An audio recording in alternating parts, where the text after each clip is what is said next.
Welcome to the first testing video at the controller Carnage. Regarding the content you can expect here, I do almost see it as a duty to start with a retro console game itself, while it's really more a duty than being necessary. Because the ones who know it might know it rather well, and the ones who don't know the game have their good reasons for not doing so. Fanciers know what I mean, we're talking about Super Mario Bros. When the Nintendo Entertainment System was released in 1985, this prehistoric rock of the gaming world came with a gadget. It was giving the headstones for the entire jump and run genre, and is the epitome for a classic game. The gameplay isn't the most diversified, we all know this, but also the game isn't the easiest and is pretty tricky.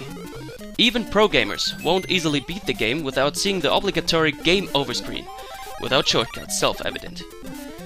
Sure thing, there's much to bitch about on this game, but when you think about that the developers were at the beginning of a new era and generation with this game, you got to admit that they did a very interesting work.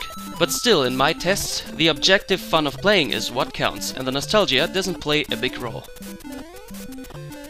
The graphics are average NES quality, while the regular levels still look kinda nice for an 8-bit system. The dungeons and underwater levels are rather dull.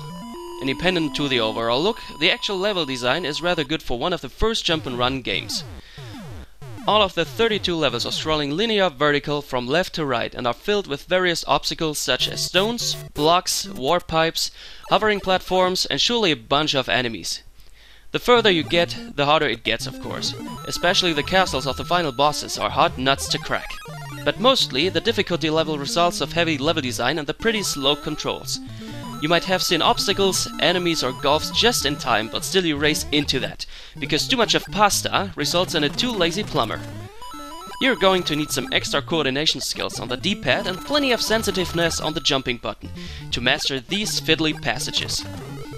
So far the game has a minimalistic presentation. It does have something like a story, but you don't get to recognize it just in the game. You just begin to run through the levels. Every fourth level you enter a castle with Bowser in it. You get to pass him, just to find a hardly recognizable figure which tells you that our princess is in another castle. In the final level then you'll fight the bitch. She thanks you and offers you to play the same game again with a higher difficulty level. Means all the Goombas are getting replaced by armored bugs, which are resistant to fireballs and not to kill. You can just shoot them around like you can do with turtle shells. That is it. So you see, the game is rather non-complex. There is no way of saving the game, and an unpracticed gamer needs something around an hour to complete the game, if you can make it anyway. Since it doesn't offer much for playing it again, the fun factor is rather limited. It's basically the nostalgia question. Fans of these games are fans of Super Mario Bros. And like to play it from time to time, while fans of rather modern games won't have much fun with this old software. Seeing it today, the NES doesn't have to offer much, graphics-wise. But also never minding this, Mario Bros. Was never known for its great look. It's a little different with the sound. Even though the entire game only contains 3 different melodies, the one playing in the regular levels is legendary.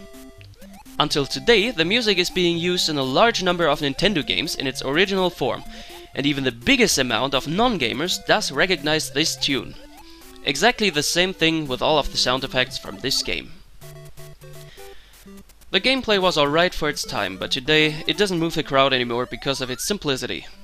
It would be fun to have it as a cell phone emulation though. It's nice that you can play the game with 2 players. The only problem is when at least one of these 2 is a really good player, the other one will only be watching until the other one dies, which can take a while.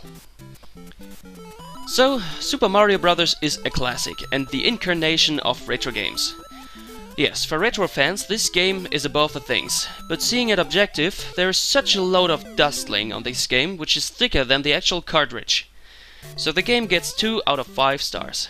Regarding the retro factor, it might get 4 stars.